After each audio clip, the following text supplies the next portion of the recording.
every shape and form. It's pretty much a video game.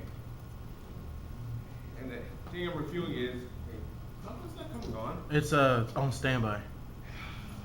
Yeah, give us a minute, sir. It takes a minute. I know. I'm just Technology is a journey. It's not about a destination. It's always a destination.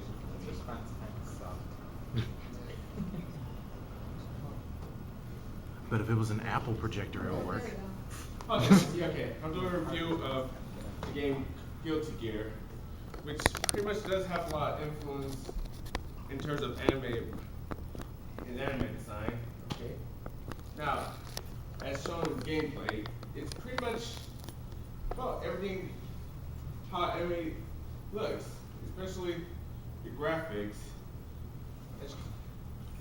As it develops more and more into like high res, it pretty much comes off more of an anime than a video game when played. Yeah, I forgot to mention that it's also a fighting game series. Though it did inspire other high res fighting games that uses this kind of format of conveying appearance of anime, such as like games like Arcana Hearts, Blaze Blue, which is like made by the same people who did Guilty Gear, King of Fighters 12 and 13 as of recently, and Skullgirls, which has a lot of influences from the games. Now, as far as the prologue story goes, it sits in an alternate universe where apparently mankind has discovered an unlimited power source as is seen as magic because of its elements and all that. Sometimes later, they pretty much like form like some sort of project called Project Gear, which is used to go like evolve humanity to its high potential. Kind of like this stuff seen in Captain America, but it's more like the lines of creating bioweapons. So the creation, like about a couple of years later, which is like a lot in 2073, the first gear created, Justice, was made. It was like the perfect gear. It's like very powerful. It can like control all gears that are in line after it. But unfortunately, it rebels, just like any other technological things like Terminator stuff. And the first thing they did was like destroy Japan. I mean, not just destroy as in Godzilla destroy. I mean like completely destroy, where like nearly the whole entire people there like became an endangered species. Yeah, this kind of caused creation of the Holy Orders of Holy Knights. After 100 years of fighting, they managed to go steal away justice to like some sort of dimensional prison, which then brings us 5 years later to its main story, which will be in Guilty Gear. Yeah, first Guilty Gear game. Now, Guilty Gear is pretty much known for like looking anime-wise, but most of its influence seems to come from heavy metal, especially in this opening video of it, where it notably has a lot of rock music involved.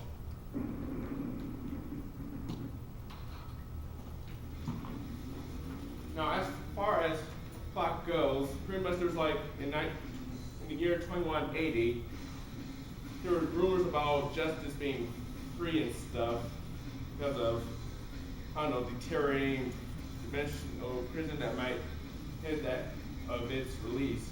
So pretty much in the game, they pretty much like form like this sort of tournament for the most powerful fighters to come in, and whoever is the winner will have to go face off against justice. Yeah, here's why it's a fighting game. As far as gameplay goes, well, here's a video of the gameplay. So, we have one of the characters fighting another character. Well, fighting is more like a hidden boss character, by the end. It really does comes off as anime. Well, not quite in the old game. It comes off like a typical fighting game, but in the next game, it really does come off as more of an anime, more than all the others. It's pretty much fast paced, and every attacks are like special. Every attacks are like flashing and everything. And there's a lot of combos involved. Like for example, right there. Okay, go to the next slide. Guilty Gear X. Yeah. Well, after Guilty Gear, pretty much just as like defeated by the winner is, well, spoilers, pretty much so bad, but that's not much of a spoiler. But anyway, next one, Guilty Gear X, where apparently it takes place 1 year after the event, and there's had to be another gear that's similar to what Justice is, a command type gear, and pretty much the world's like, oh crap, not this shit again.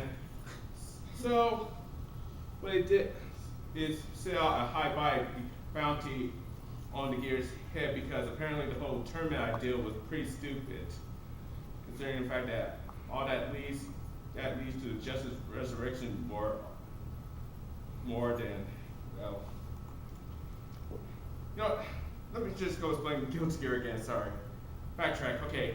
Apparently the tournament was actually just a red herring. It was actually using all the blood of the contestants to go actually risen Justice because of a gear that's under her command. Yeah, Justice is a girl, which kind of explains the reason for the next gear. But anyway, next, Guilty Gear X Fireside. Pretty much it really goes beyond for the whole theme of anime, especially the fact that it comes to the PS2, which has higher graphics and everything.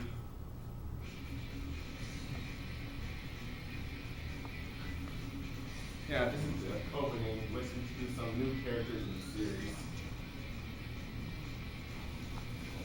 Here we introduce the characters from the last game, with new designs.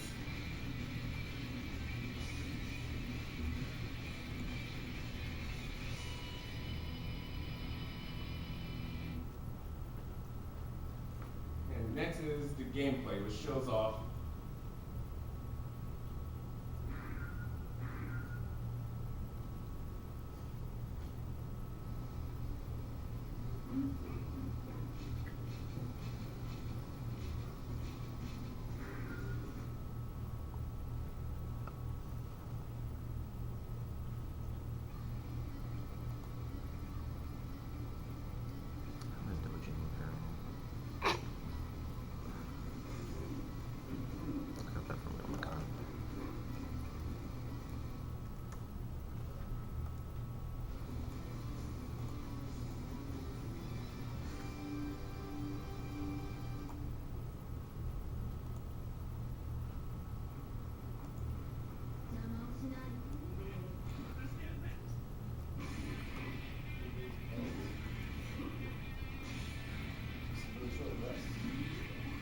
yeah, this is the gameplay of Guilty Gear,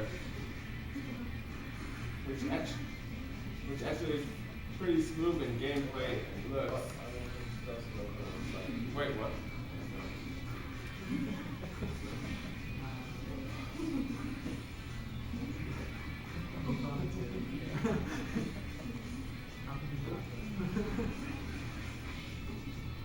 Okay, as far as the story goes, everybody's like, you know, like coming down here and have whatever reasons they're going after here for. Yeah, pretty much. And the gear is, you know, let's go to the character page or something. Guilty Gear X2 is pretty much the next game after this series, which really does. God, what's with the sounds? You can turn it up on the actual speaker.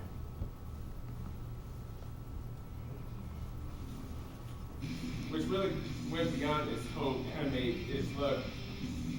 And as far as the game goes, it pretty much now has like a story mode. Where now, when you play these characters, you can actually go see what their story is, which is all like different. As far as the main story goes, in Guilty Gear X, there's like, well, it's kind of really hard to explain. The story for Guilty Gear X2 is pretty much like huge.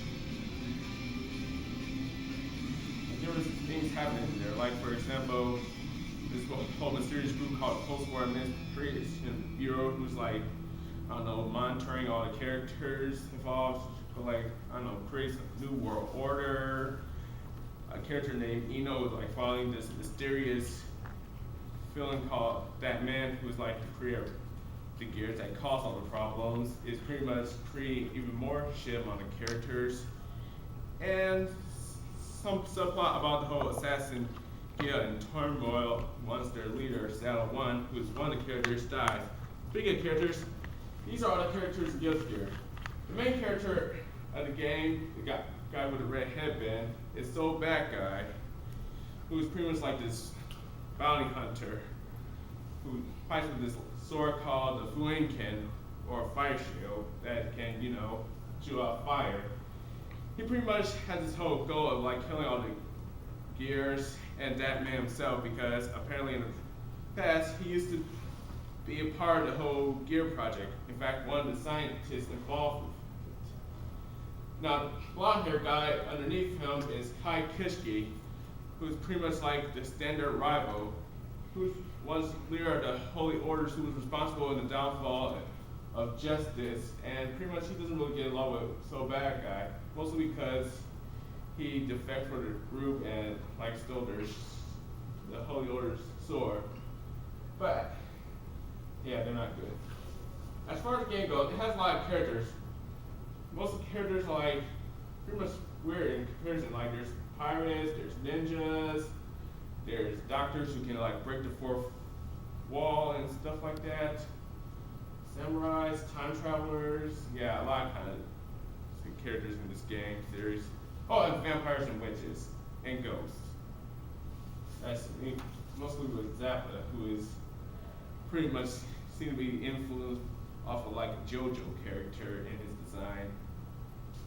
Zappa's the guy with that whole hard headband and all that. But yeah, it's pretty much an unorthodox fighting game. But there's other games in this series like Guilty Gear, Asuka, and Overload. Asuka is pretty much kind of like, what?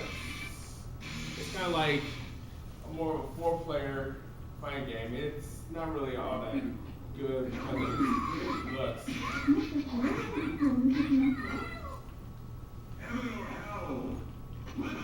It's a good attempt at trying to make it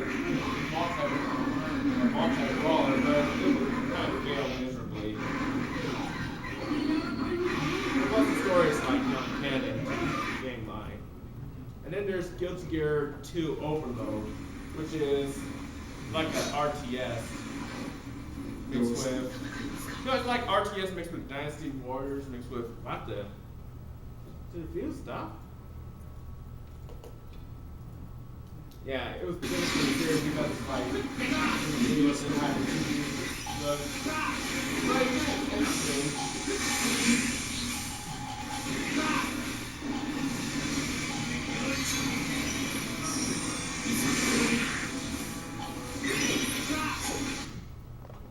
And next is Guilty Gear Xrd Sign, which is like the new one that's like coming out like next year.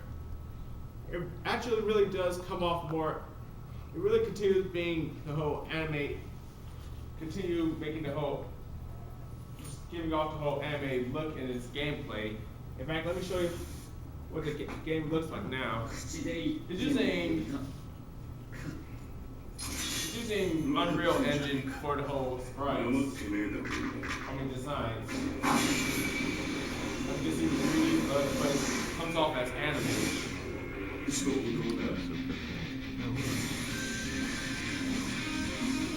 comes with gameplay. I'm really excited for this game because I really want to play it.